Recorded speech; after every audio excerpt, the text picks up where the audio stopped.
The GallowgateShots podcast is sponsored by TyreSpot, the North East's leading tyre supplier with branches across the region.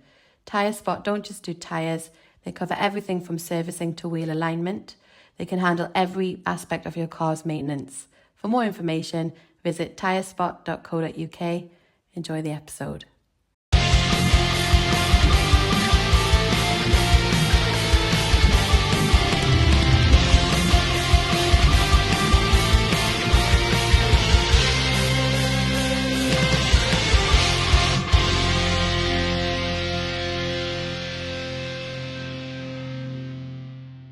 Hi everybody, welcome back to the GallowgateShots YouTube and podcast channel. We are back for the final match preview of the season. I'm Scott, I'm your host for this one, and this week, if you're watching on the YouTube, you'll be able to see this, but if you listen on audio, there are 5 of us, so I'm going to massively apologise in advance for the absolute bedlam this may be. The best behaviour. I'm going to do my best here, but Chris, I'm sorry in advance. We believe in you. I've already asked them not to speak over us and they're already doing it. So here we go. Let's see what happens. I am joined this week by, let's get my registration out, Joe, Daryl, Andy, and Nichol. Yes, last one more time, everyone involved. Matty's too nervous. He's already doing laps of his car really park. nervous. Not of his car park, of the car park outside the studio. So yeah, he couldn't join us, but he's going to be on the line, so go and watch that. But we thought we'd all get together for the last one because it is an important game, probably the second most important game of this season, if we take the final out of it. So yeah, we thought we'd all get together for one last hoorah, and we'll do a match preview together. But in case you've been living under a rock, this is the match preview for the Everton game. It's on Sunday, the 25th of May. It's a 4 p.m. kickoff at St. James's Park.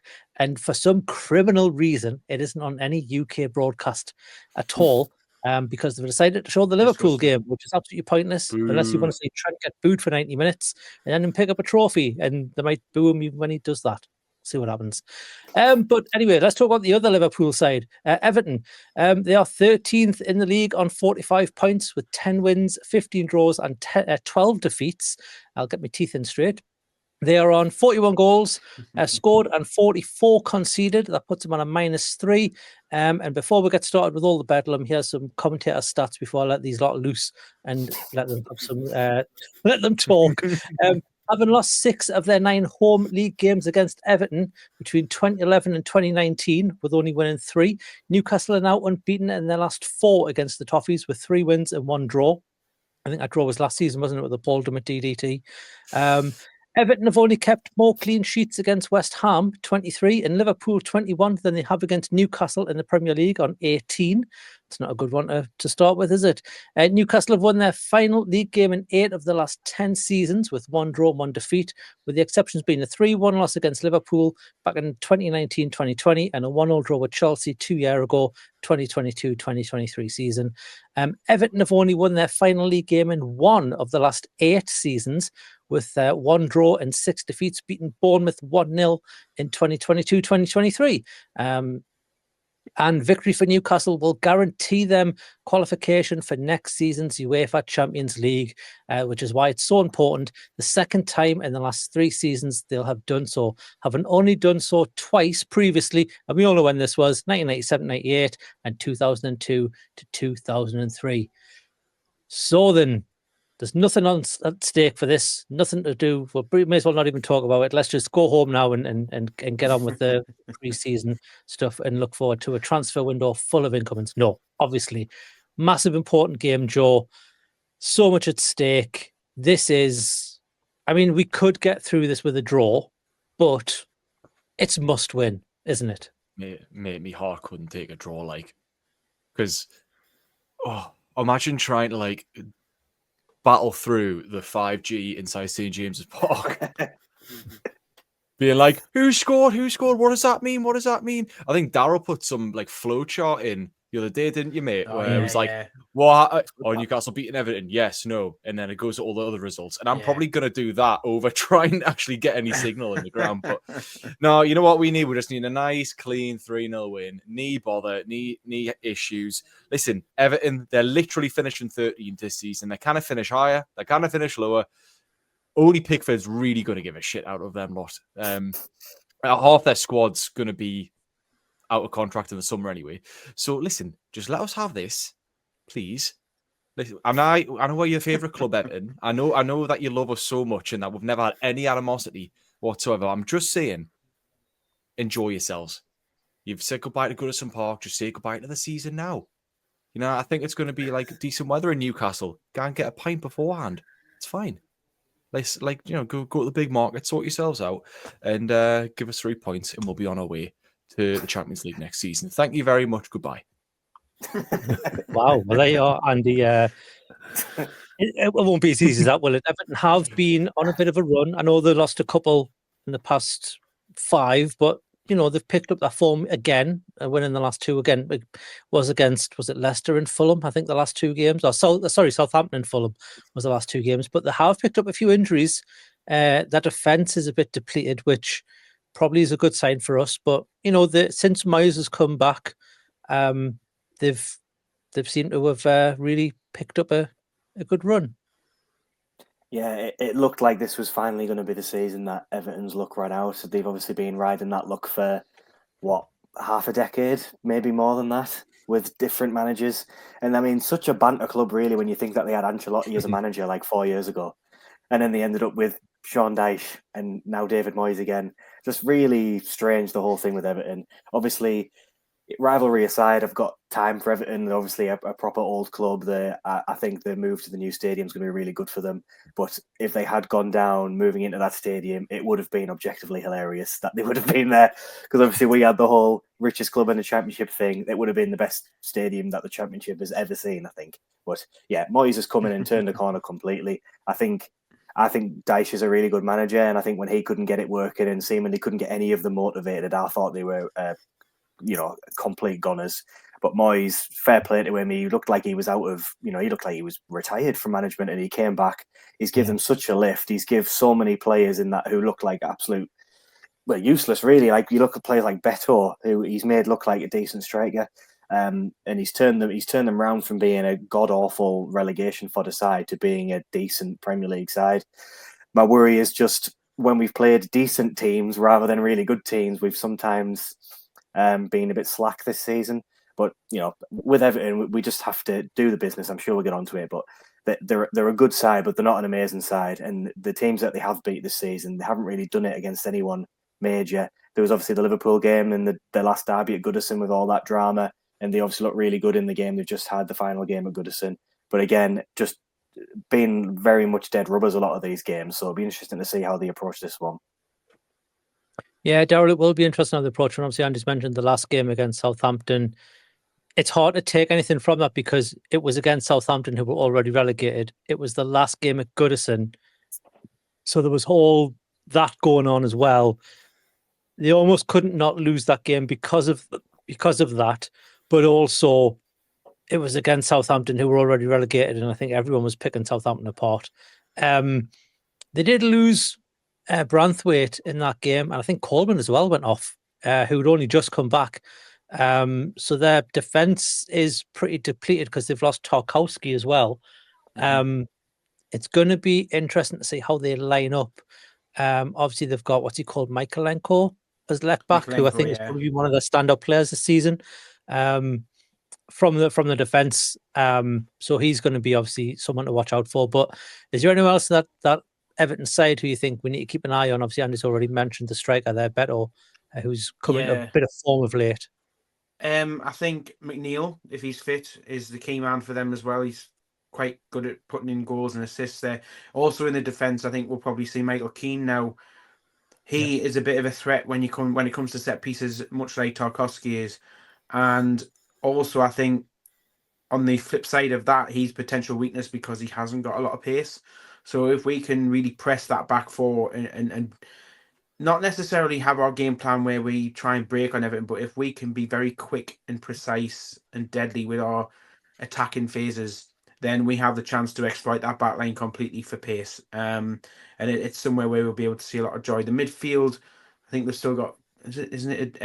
Idris Gueye is still playing for them.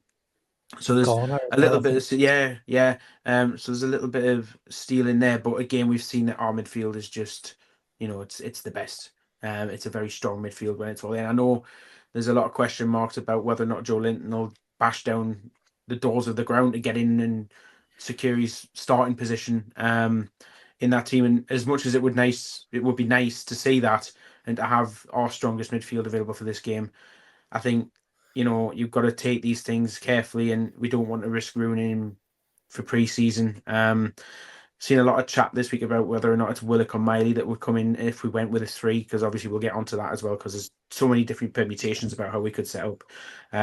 If we were to go for 3, I think I'd actually want to see Miley in there. And I know this is a game that's crying out for experienced players, but I just feel like Joe Willock's had a bit of a up and down season. He's been out with injury, and even when we've seen him the last few weeks, he's just not been hitting and firing on all cylinders. So I think I would give Miley his chance. I think he's got more than enough potential and talent to slot in and do a job. And this is a game for us to impose ourselves on, and it's been mentioned a lot that we turn up for these big games, and I think this will be no different on Sunday. Yeah, it is a big game, Nichol, as I've already mentioned, as we've all mentioned, and I think everyone's mentioned this week since the Arsenal game kind of ended, really, and even before that, to be honest. But just to turn back on Everton for a little bit before we talk all Newcastle, really. They do play with a 4-2-3-1, typically.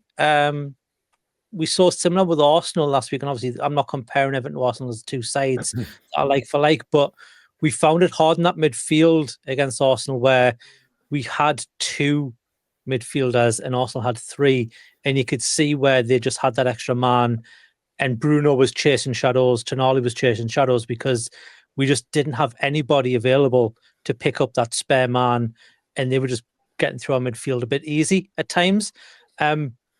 With them playing Doucouré as almost like a number 10 role behind Beto, and that's how I've seen Everton play whenever I watched them this season. I haven't seen much of them, but that's kind of how they play. Pretty much always that.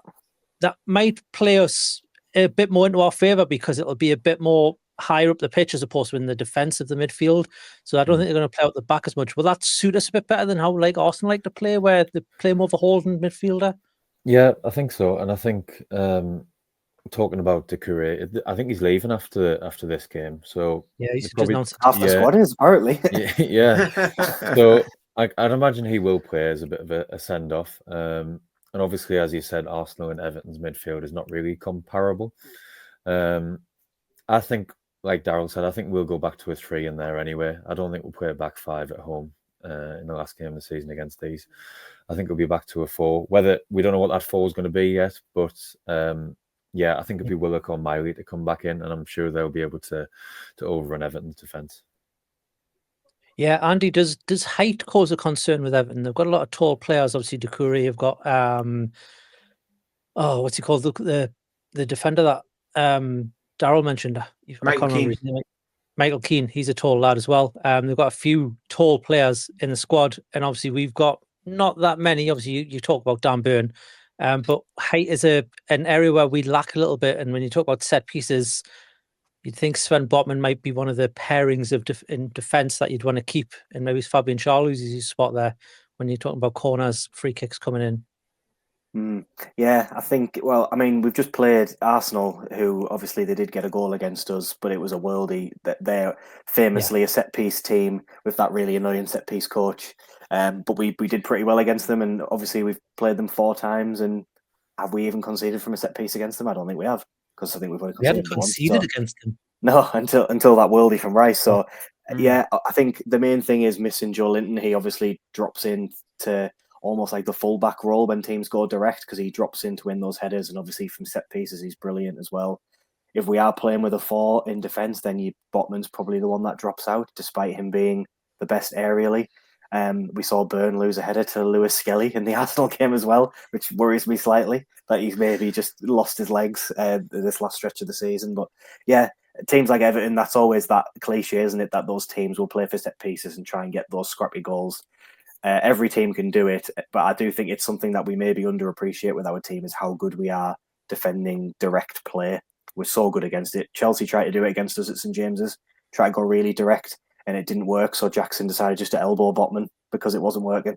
That's how well we defend it. So I do think if they are going to score, I think it is going to be from that kind of a chance or Daryl mentioned McNeil. He's got, a long shot in his locker. Doucouré is quite a tricky customer, drifting into the box and stuff like that. So they've got threats everywhere, but, we've defended amazingly against much better teams than these. We just have to be on it, even just 80% on it, and I think we'll do the business. But yeah, we can't take them lightly, and I'm sure the set piece threat's something that Howe and the team will have mentioned. Yeah, of course. And the thing we've got to remember, Joe, is that, we are what, we're fourth in the league at the moment, or third in the league. I can't remember where we are now. Fourth in the league. Fourth in the league. How out? Because I mean, we're not there by fluke, right? We are there by merit. It's not. We're not saying that this is going to be, a do or die game in terms of like, oh, we're really worried that we're going to lose this game. We are favourites going into this, and I'm not meaning that by any disrespect to Everton. I'm sure Everton fans would be thinking this is going to be a hard game for us. As an Everton fan, Everton will find this as a hard game. So, we've got to be going into this with oozing of confidence, thinking this is ours to lose more than anything else. We should be steamrolling this, really, when you look at it on paper. On paper, on paper, football isn't played on paper, as we all know. Though, it's a sort of funny set of circumstances we'll find ourselves going into this game with Everton having literally nothing to play for. Yet you do just feel. I know I was being very brazen earlier, but you do feel like they are the kind of team that could just come to upset. Disrupt the party, as it were, because they can. They're a really proper shithouse team that can dig in and really frustrate your players. If we don't get that early goal, if we're going to half time like 0-0, you think, the nerves start to settle in with the crowd. All of a sudden, Everton start thinking, oh, you know what, we can maybe get one on the counter here, bring Calvert-Lewin on, as it did at the weekend. He's still got some pace and he could be a dangerous player off the bench. So they do have their threats, and I think for us, although we are missing a few players, we do just have to remind ourselves, like you say, we're not there by fluke, we're there by complete merit. And for large spells of the season, we have absolutely dominated in games. No small thanks to the midfield. Unfortunately, Joe Linton will probably be out, as we've already spoken about, and Isak is a bit touch and go, which I think is probably Isak is the one where we're all a little bit worried, because whilst he's not been completely in our top form the last month, 6 weeks maybe, he's still been in amongst it. He's still been quite pivotal to a lot of the way that we play, and we saw that without him. We do lack that cutting edge a little bit. We had chances against Arsenal, and don't get me wrong, Everton is going to be obviously a different prospect to Arsenal at the Emirates. But I think we just need to keep our cool. We have it in us to get early goals, and we have it in us to really shut teams out. We just need to, like you say, remember that. I mean, looking at our record, Everton are a team that do draw a lot. But funnily enough, we are actually the team. I think you have to go. I'm just looking at the table now. We have drawn only 6 games this season, which I think it's only Wolves. Is it only Wolves? Yeah, only Wolves and Spurs have drawn less with 5. So we've lost probably the most out of the top 8 this season, and in 11, but we've shown that we can kill games off quite easily. When we do win games, we win them convincingly. I think we still have it in us to do it. We just need to keep confident. And I think the crowd is important as well. It's going to be 4:00 on a bank holiday. I think the fact that everyone's playing at the same time is probably the thing that's going to get us most nervous. If it's out of our hands, like I say, if we're going at 0-0, if it's a bit nervy, all of a sudden you're thinking, oh shit, like what the other teams do and how the other games go and what's the table looking like? Can we afford to drop points? But we've just got to keep our cool, basically. We'll be all right. I think we'll be fine. Yeah. Do you think, Nichol, Isak not starting the Arsenal game, do you think that's a bit of mind games, or a bit of, not mind games, but a bit of kind of gamemanship from Eddie Howe, similar to when he didn't start Isak against Liverpool at Anfield, where he didn't rest Isak against Liverpool, but he kind of didn't want to show his hand almost against Liverpool. Where in this one, he's kind of maybe rested him for a week because he hasn't been on form, and he's just kind of played off he's got a slight tightness, but actually he's given him a week rest because he's want to get him back to maybe a bit more fitness than the levels were ready for this game, because we know all we need is a win and we guarantee Champions League football. Yeah, I think a lot of people have said he hasn't looked he's the same player, has he, since the cup final. So it could be that he's just gave him that week off and said, get yourself ready for the last game against Everton. He did travel down to Arsenal, didn't he? Because they said that he'd had like a scan. But yeah, I think if he is in, it's a big boost, obviously. Because we'll come to my prediction, but I think he's going to score if he starts. I think, not to knock Callum Wilson, but at Arsenal on Sunday, he wasn't the best, let's be honest. And he came off at about the 65th minute for Osula, who then ended up playing on the wing anyway. And then Gordon was up front for like the last sort of 15, 20 minutes. Yeah, so it really didn't work either. Yeah. Does it ever? No. So it would be great to have him back. It would be a boost for everyone. I think if everyone sees him in the team sheet, and obviously the Everton defenders are going to think, who do you want to play against, Callum Wilson or Alexander Isak? Then, yeah, it'll give us a boost. It will. Daryl, mate, obviously, we talk about the strikers a bit, but there's also the big question around, if we go back to a 4-3-3, who starts on the wings? Because Harvey Barnes, Anthony Gordon, Jacob Murphy, there's that conundrum. We ask it every week. Where do we go? How do we do it? Is it Anthony Gordon that gets dropped? Because we know what he's like against Everton. Mm-hmm. I mean, yeah, it's weird. He's like the opposite to he is our version of Jordan Pickford, where in the past Jordan Pickford's been dropped from this game by Everton managers. And when he has played, we have actually been able to get under his skin at times and really give him a bit of a verbal volley and really get into his head. The same thing has been guilty of Anthony Gordon in these games, especially, I think, was it last season or the season before when we went back to Goodison? And I think it might have been the first game back at Goodison after he moved to us. And he got absolute pelters, and he really his performance really suffered in that game. And I think, did he not miss a penalty or something down there as well in one game? Yeah. Well, it was early in the season. This one, he missed the pen. Mm-hmm. Yeah. He's So played there twice at Goodison. He's not done well. Yeah, so he's affected by this game. And I think, to be honest, for me, if we were to go with a front three, then for me, I would be starting Barnes and Murphy, because we know what Murphy can give us on the right. And especially if we're looking at an Alex Isak up front, then you need that corridor, that relationship thrives between Murphy and Isak, and Barnes cutting in from the left-hand side and bending them in the top corner would be something we'd all really like to see on Sunday. The other option, I suppose, would be if we tried to match their formation now, or whether or not that would have its advantages, I don't know.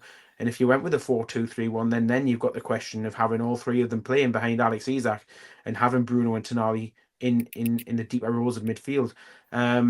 We'll have to wait and see, because I have really no idea how to approach it. Like I said earlier, there's so many permutations about how we could set up. If you're looking at a back four, do you keep Tino at left back and put Kraft in at right back? Do you allow the facilitation of putting Cher and Botman back together and putting Dan Burn at left back, which is not always ideal, but in this situation, it may be what is necessary, especially if it gives you Tino on the right. I mean, it boggles my mind thinking about all these different scenarios about how we could set up. And to be honest, we'll not really know until about 2:45 on Sunday afternoon. Absolutely, we won't. I was going to come to the back lines for Andy, but Daryl's already answered the question. But what would you do, Andy, for the back lines? Yeah, what would you do, Andy? Daryl's obviously brought a few conundrums there in terms of how we could potentially line up. But do you think he's going to play it safe, or do you think there would be a change in system? I cannot see it for the last game of the season with so much on the line. Well, I don't know what playing it safe would be now, because I do understand why he went to the 5 at the back, because it meant you could get Murphy on and all the other wingers as well. But I think that's maybe also to do with the fact that he doesn't necessarily trust Kraft. I quite like Kraft. I think he's a top professional. I think he's improved a lot under Eddie Howe. But I think the times we've seen him come on recently, he's looked very shaky and flappy. And I mean, was it the game just gone against Arsenal where he came on and immediately got a yellow card? Mm-hmm. He got carded within seconds. And in the Chelsea game, he got himself booked as well. Yeah, it was a bit touch and go in terms of where the foul was committed, wasn't it? So I don't know what playing it safe is. I mean, obviously, Byrne can play left back in that first Eddie Howe season in full, when it was Byrne left back, Botman shares the two centre halves, was amazing. But then we've seen Burns' limitations there as well. I guess the advantage of doing that is you've got an extra tall player, as we talked about before. And Livramento, he's almost been better at left back than he has been at right back. So you don't want to sort of upset that position either. So it's really, for me, it's just the right back that's going to change. It's either he goes 5 at the back to facilitate having Murphy on as a wing back, and I think he's done all right at wing back, to be fair, or you go for the 4-3-3, the formation that we rely on when we need it most, and stick Kraft there, and maybe just have a word with Cher and maybe one of the central midfielders that he needs a bit of support on that side, because he can be a bit shaky, but you know, he's a pro, and if Howe trusts him to put him in there at right back, then we just got to support him. Well, as you said though, like I think with that, we were missing that third man in midfield against Arsenal, and with 5 at the back, you do. I mean, we've relied quite heavily on even Barnes in that, because when we play 5 at the back, Barnes has almost come in as like an inside forward, playing nearly as a 10, obviously allowing Murphy and that to get up wide, but we're relying on these players to carry the ball out from deep if that happens. And with Everton, I mean, God, they're just going to be playing a solid, back line. They're going to be we'll have the back ball to the walls kind of thing. Well, exactly. So I don't know how 5 at the back would serve us really with the way that we play. And typically when we play 5 at the back, we've used one of our centre backs to try and target one of their midfielders, and whether it's Arsenal with Odegaard or like Palmer with Chelsea, like Everton don't really have that. So I think, like, is us playing at 5 at the back gonna kind of negate any kind of like possession play you'd be doing all of that to try and stop Doucouré, basically, and it's like he's a good player, but you don't really need to rip up your whole system for one player with these, do you? No, exactly. So yeah, I mean, for me, I think I would be playing 4 at the back, and I would have Kraft there if Trippier's not fit, which, I mean, we don't know yet, but it sounds like he might not be. And Kraft's a good player, and he's always been really dependable, really solid. I don't see why we couldn't stick him there and have someone like Miley come in, because Willock's, as we've already said, Willock's just not really been up to scratch. Like, and Miley, I think with our midfield, just to round it off, our midfield really thrives on possession of the ball, retaining the ball, being really difficult to. It's really difficult for opposition to win possession against our midfield, because Bruno just loves basically dropping down as soon as anyone gets near him and winning fouls. Tonali's just an absolute machine who you can't get the ball off him at all. Miley, yeah, he's a young lad. He's really sort of developing still, but he's a tall lad. He built like a brick shit house, and he's really coming on. And I feel like he has bulked up, and I feel like his decision making is far beyond his age. He doesn't tend to make silly wayward passes, and he might play it a little bit safe if he has to, but that's why he's got the 2 other lads there alongside him. So I feel like he's really suited to the way we play, and I'd love to see him come in against this kind of Everton team. It's a good game for him to do that. And that's why I think Willock's not really worked so much this season, because he's a player that drives forward with the ball, but he's not really good at retaining possession. He's not really that strong, and he's not.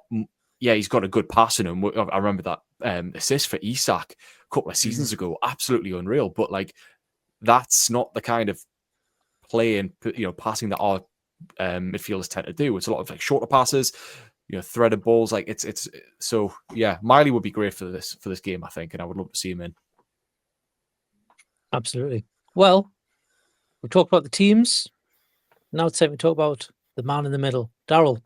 For the last time this season, ever, it's going to be a busy one in Stockley Park, I'd imagine. I'm probably going to run out of rooms. Everybody at VAR at the same time. Who is the man in the middle? Oh, yeah. Give us a good point, that actually. I never thought about that. All the referees. More screens than here right now. They're going to it's going to be like this. Match of the day. She was like, match of the day this time, just one bloke on. I'm doing VAR for everybody. The referee for the game on Sunday, I tell you what, he hasn't come very far to get here, because he's only from Hartlepool. He's down in Matty's neck of the woods, I should say. It's Tony Harrington. Now it's a conspiracy. It is. I've said the last couple of times I've done a ref watch that I've been very surprised that it's somebody's first game of the season. Well, we'll go all the way to the very end of the season. and it's Tony Harrington's first game of the season for us. The first time we'll have seen him in the middle of a game this season. He was previously on VAR for the 1-0 defeat at home to Brighton all the way back in October. He last refereed Newcastle last season when we beat Sheffield United 5-1 at St James's Park. That was in late April. Earlier that month, he refereed the game against Everton with Paul Dummett switching sports and playing rugby instead of football. And he actually did the same fixture. So he's got a history in this fixture. He did the same fixture in the season before at St James's Park when we beat Everton 1-0. And that was back in October of 2022. We've actually gone back even further again. We do not lose games or haven't lost games with Tony Harrington in charge in the middle of the park. You'll never sing Premier that. League games. Total of 4 Premier League games so far.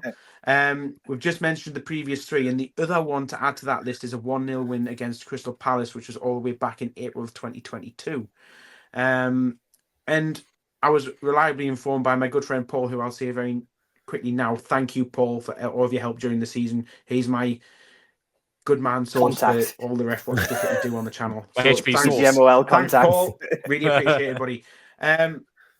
So if you go even further back in the records, I think he's done about 7 or 8 games, Tony Harrington, with Newcastle United, not lost a single one. So you can push it even further back to all competitions and whatnot. That's a Even a few more PMGOL years further corruption, back. that is. I know, yeah. The The wheel out Tony Harrington when we need a win. Are we big cartel? So Are we Super League? hey, who knows? Northeast Mafia and all that rubbish. So he's only done, well, he will have only done 1 game for us by the time the season finishes, but in total so far he's done 17 games this season. He's issued 72 yellow cards, 3 red cards, and awarded 4 penalties. He's also done a game with Everton previously this season. That was I think that was an away. It was a home defeat, I think, to Nottingham Forest, which was a 2-0 win for Forest in that game.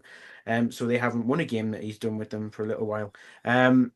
VAR for the game will be Paul Tierney. Now, Paul Tierney, normally I've got something to tell you about him refereeing us previously this season. Well, he's actually not refereed a single Premier League game this season.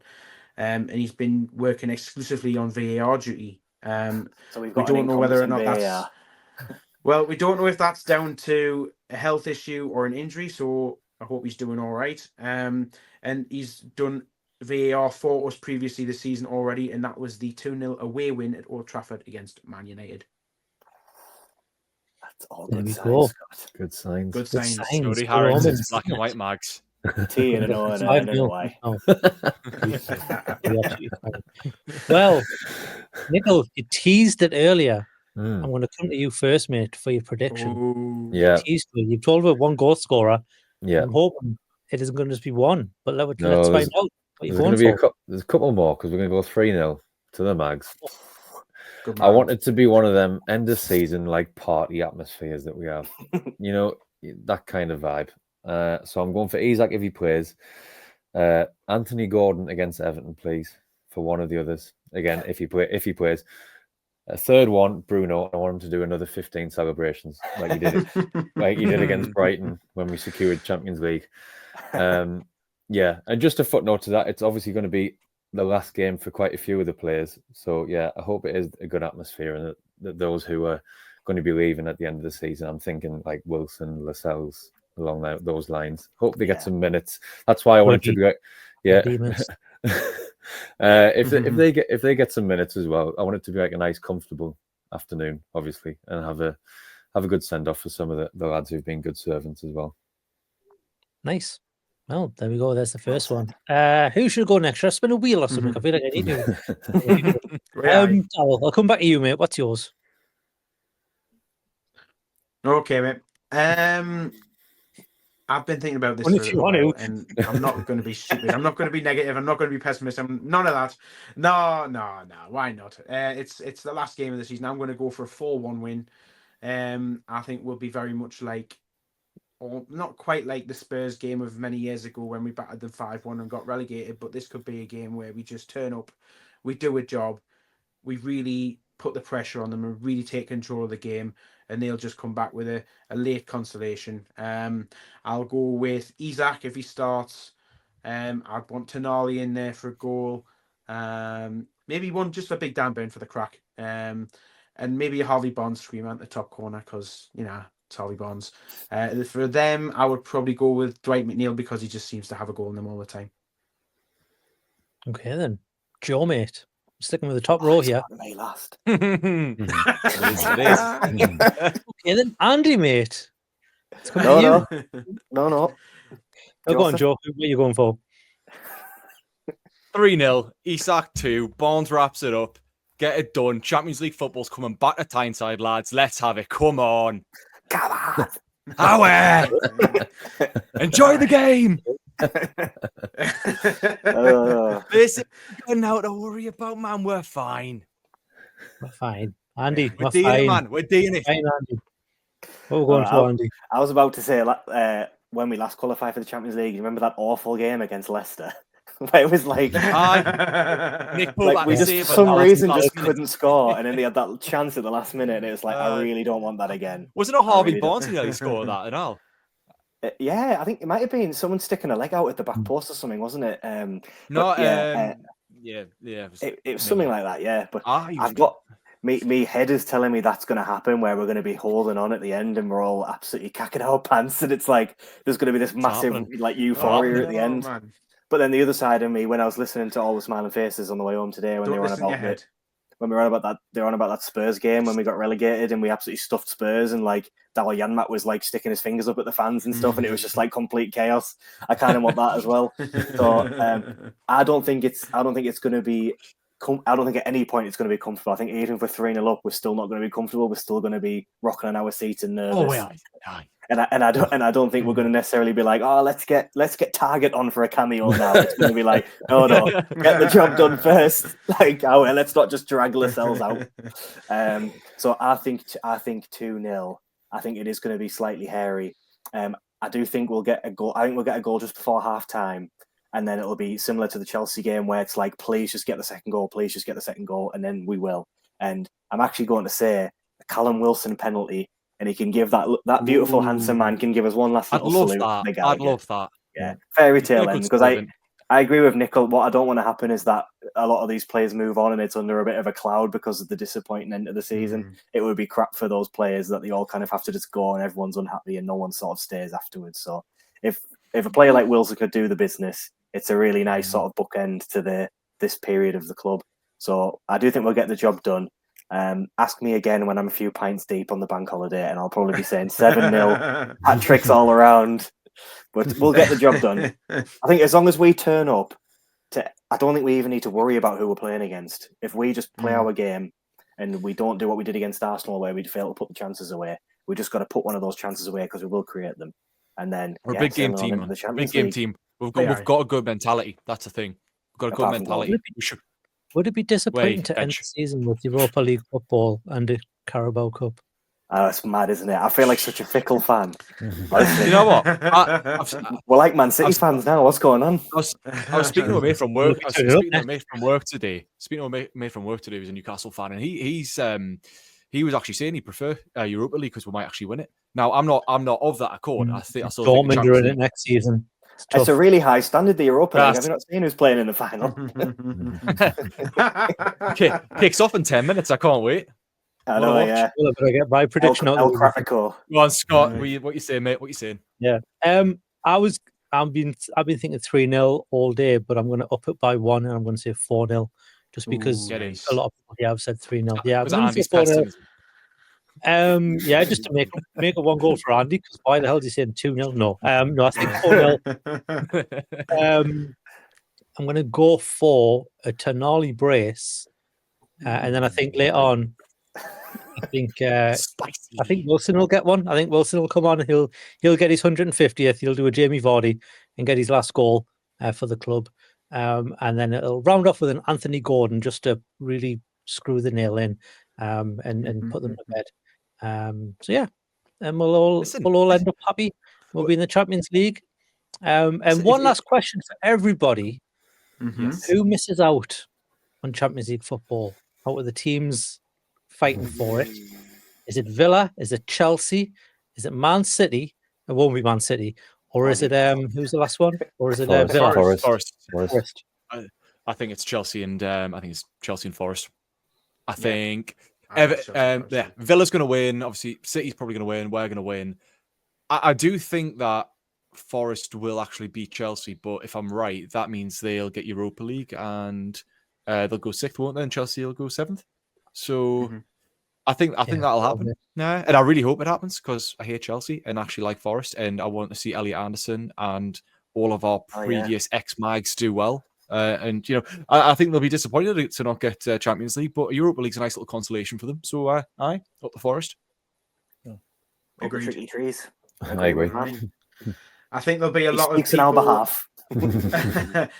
You'll do well to spot a load of people with their little transistor radios or whatever, little Sony Ericsson radios or whatever from the mid-90s on Sunday with the earphones plugged in. With the telescopic aerials. That's the ones. That's the ones. Because I tell you what, there'll be no point using your phone to try and find out it's St James's Park because the signal's shite. But there'll be plenty of them knocking around on Sunday, I reckon. Just don't listen to the rumours, though. Make sure it's all happening really before you believe people trying to spout the shit. I know. Well, there you go. Don't listen to the rumours and don't spout the shit. And that bombshell will end it there. Boys, it has been a roller coaster of a season. We've all been there for every single preview. Thank you all for your times on these Wednesday nights and other nights as well, because it's been all throughout the season. And thank you all for watching. It's been a nice season. We've had some great feedback from everybody, great feedback from other fans. And if you are, who we're playing again? An Everton fan. I nearly forgot that. Oh, if you are an Everton fan and you're watching this, let me know how your season's going. I bet you didn't think you'd finish in 13th at the start of this season, but there you are. Look where you are now. What are your predictions for next season? And what are your predictions for this game? What do you think you're going to do? You probably think you're going to beat what you usually do. And you usually give a load of stick on these videos as well. So bring it on. We would love the interaction. So let's happen there. And while there's everyone down there, hit the thumbs up button, hit the subscribe button, hit the like button. And if you all want to become members, it's $2.99 a month. Gets you early access to videos like this one. And if you listen on the audio, I'm sorry, this has probably been a nightmare to listen to because of all the voices. But it's not normally like this. Just give a 5-star rating, though. It is. See us all. It can. It's going to get even worse next season. Don't forget, we're going to try and do a reaction video to our preseason predictions. If you've not seen it, go on TikTok. A load of us did a bunch of preseason predictions back in August. It's going to be fun. We're going to sit down. We're going to go over them. You know what? From what I remember, I think a lot of us actually didn't do too badly. So, but, we'll see. Yeah. It'll be fun. Be a good laugh. I don't think I'm pretty certain I predicted would win the Carabao Cup, so I think I got that right. Wait, look at you. I think predicted us to win. Spoilers. I think a few of did actually. Yeah, rightly. Well, we'll save it for the video. They'll have the save it for the video. Yes, like and subscribe. Follow on what's that on TikTok? On Twitter, on all that. Yes, I know. Yeah. All the okay, Boomer, let's go. But yeah, we'll see us all in the next one, and we'll see us all next season. There'll be more match previews next season. Who knows? We might get 7 of us on next season and make it even worse. We'll see what happens. All the Champions League games. All the Champions League games. And we'll see us all next time. Thanks, everybody. Wave, everybody. Say goodbye. It'll be the last chance this season. Come on. Bye. Bye, everyone. FC. Bye. Bro.